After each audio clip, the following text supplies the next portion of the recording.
Some problems are easier to show. Issues get reported every day, half described. The details rarely survive the retelling. In WhatsApp, the tenant just sends a picture of the issue. The AI reads the image and analyzes the issue itself. It creates the ticket instantly. The work is already in motion. In the Helpdesk app, this automatically lands as a ticket nobody typed. Every detail a technician needs, from one photo.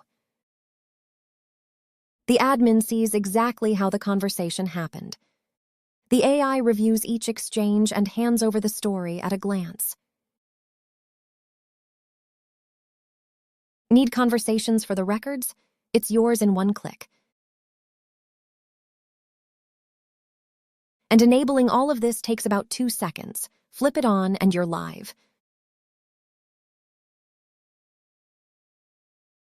Just WhatsApp, snap it, sorted.